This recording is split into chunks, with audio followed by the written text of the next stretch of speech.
Hello and welcome back to my channel. My name is Chantel, and today I'm going to do a belated tag. I was tagged for this like a couple weeks ago, 2 or 3 weeks ago, and I just hadn't gotten around to making a video for it, but I did get tagged. So yeah, I was tagged for the time and place tag. This is a tag, it's a really interesting tag, by the way. I'm really glad I was tagged in it. I was tagged by Catherine at Raspberry Reads, so thanks for tagging me, because again, I think this is a really interesting tag. I'd never heard of this tag before, and yeah, I thought Catherine had some really interesting answers to it, and these are some really interesting questions that are a little bit more nuanced and complicated in some ways than a lot of other tags I've seen, so that's great. Also, the tag was originally created by Carl at Please Read Your Book, so thanks Carl for creating the tag.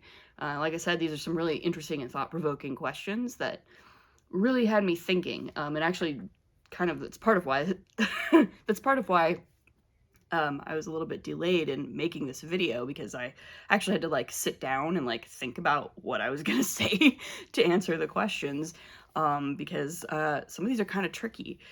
So let's dive in. The first, and of course, as always, I'll put the questions in the description of the video so that you can do it yourself. I probably won't tag anybody. Again, my channel is so tiny, I feel like it seems silly to tag specifically other people, but you know, if you see this video and you want to do this tag, by all means consider yourself tagged. So anyway, the first question for this tag is a book that reminds you of your past. And I've talked about this book before, but anytime anybody asks me, like, what's a book that makes you feel nostalgic for your childhood, or what's a book that reminds you of your childhood or reminds you of your past, or a book that had a big effect on you when you were a kid, the first book that always comes to mind is this one, Ella Enchanted by Gil Carson Levine. This is a book that just, like, I read it when I was pretty young, and I was kind of obsessed with it. I read it over and over and over again. I lent it to everybody I knew, all of my cousins, all of my friends. I read it and took it everywhere with me. I read it so much that my original copy of it ended up sort of being destroyed and falling apart, and like having Kool-Aid spilled on it, and being ruined, such that I eventually had to buy another copy of it. So this isn't even the first copy. This isn't even the original copy of it that I owned. And so, like, it's just it's very strongly associated with a lot of my memories of being a kid. You know, like, I can think about that, like, original copy that I used to own, and, like, it's really vivid in my mind because it's so strongly associated with my childhood. So, yeah, if you're not aware, this is a sort of a middle grade feminist-y retelling of Cinderella, in which our main character has been cursed with forced obedience. Basically, anybody who gives her an order, she is magically forced to obey, and that's how she sort of ends up in the Cinderella position, despite being you know, very sort of clever and stubborn and willful. And she's on a quest basically to break her curse, and she does fall in love with a Prince Charming, or, you know, has a romance with him, and there's lots of interesting world building and great things in here. And this is really sort of you know, sort of, again, one of my earliest sort of fantasy memories of really getting into the fantasy genre, and sort of you know, sort of fairy tale retellings, which I still love to this day. So yeah, that's that for that question. The second question is one that is kind of hard for me to answer. It's a book set in a place you would like to visit. And I will say, you know, I've never been outside the United States. I've never been outside the United States. I've tried in the past a couple of times, and it's always sort of fallen through, or I didn't have the money. So basically, there are many, many, many places that I would like to visit, and I've read books that are set in, you know, several of them. But I am personally, I will narrow this down a little bit and say I'm a bit of an Anglophile, and not only would I like to visit the UK, I am determined to visit the UK probably sometime in the next 5 years-ish. I would like to do so while I'm still, you know, a relatively vigorous adult, and can take a nice long vacation and see as much of the UK as I possibly can. That having been said, being a bit of an Anglophile, I have also read and always read many, many, many books that are set in the UK. And so, like, I could just, like, I gave you a list of them, but, like, I'm sure we all know some books that are set in the UK. But yeah, like, I am, like I said, I'm a little bit of an Anglophile, so that's probably my answer to that, I guess, would be one of 8 million books that I've read that's set in the UK. You know, like, most recently I read Great Expectations by Charles Dickens. So, you know, like, it's always sort of there in my mind as a place that, you know, I'm planning to go. And if and when I ever get there, I'm definitely going to be doing a lot of literary tourism, let's put it that way, because a lot of my favorite authors are British or were British, and so there's a lot of literary tourism that I plan to do if and when I get to the UK. Definitely when I get to the UK. The third question is kind of, for me, this is kind of, well, I'll say the third question is a book set in a foreign country that you admire. And again, to me, this is kind of unanswerable, because I don't admire countries. I don't make a point of admiring a nation state. I have complicated feelings about even the concept of a nation state, and what that means, and how that can kind of mess with our minds and force us into thinking into even more sort of us and them kind of thinking. And I don't really like, you know, the idea of nation states in general. And therefore, to say that there's a, you know, to even think of a country that I admire, or a nation state that I admire as such, is nigh impossible. There are certain specific, like, policies that certain countries do or have enacted that I like, that my country does not do. So, like, any country that has, for instance, mandated paid family leave is, you know, I find that to be admirable. I find universal health care to be admirable. I find, you know, strong social safety nets to be admirable, and any country who is committed to that kind of thing, I generally am going to be feel somewhat more favorable towards. But yeah, I mean, I don't know that I can think of, like, a specific country, and then think of a book that is set in that country that I have read. That's not really how my mind works. Again, I suppose I could say, like, I like the fact that the UK has nationalized healthcare, and I read a lot of books that are set in the UK, I guess, so that would also work. But, you know, that doesn't mean I admire the UK, like, as a nation state. I don't admire them. I admire the policy of nationalized healthcare. But yeah, so that's a really hard question for me to answer. It's not really an answerable question.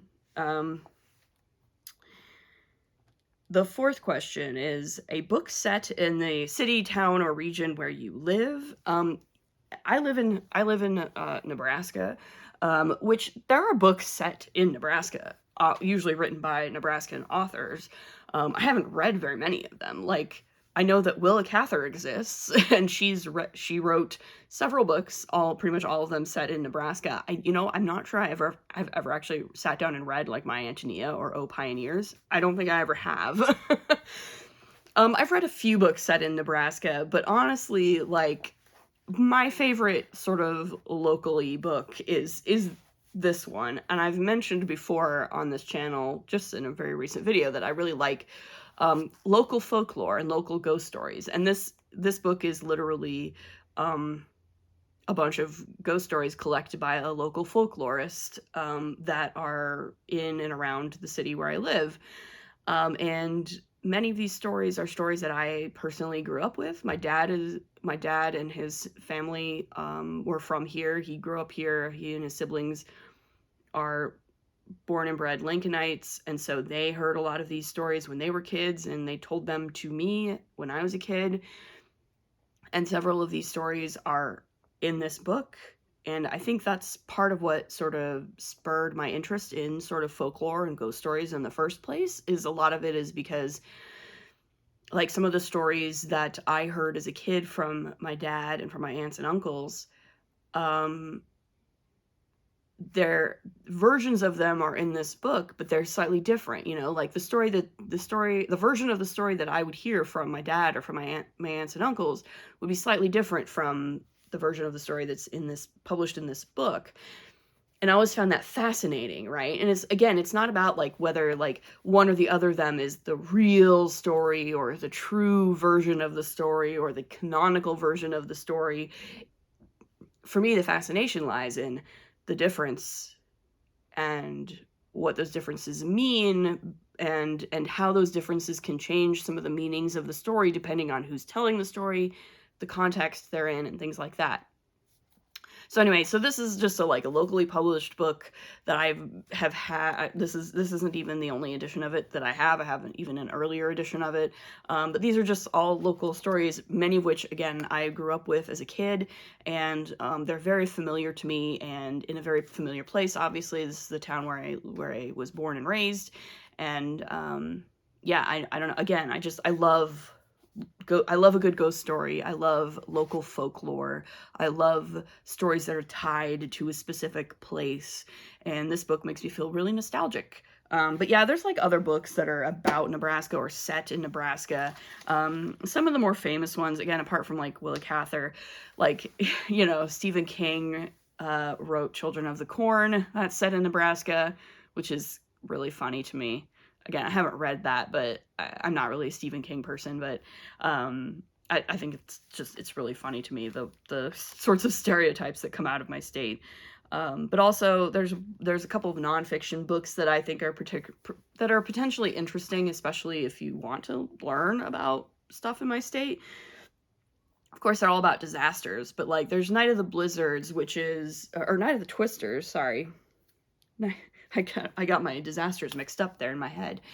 Night of the Twisters, which is a fictionalized account of an event that happened in the 80s in a town a couple of hours away from me in Nebraska, in which there were several tornadoes that touched down, and we are in tornado country here, so that's a thing that happens sometimes.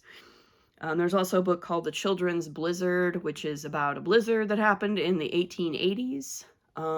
So quite a long time ago, but it was very infamous in that it happened sort of in the middle of the day when a lot of children were at school in their little one-room schoolhouses, and it was bad. I'll just put it that way. It was bad.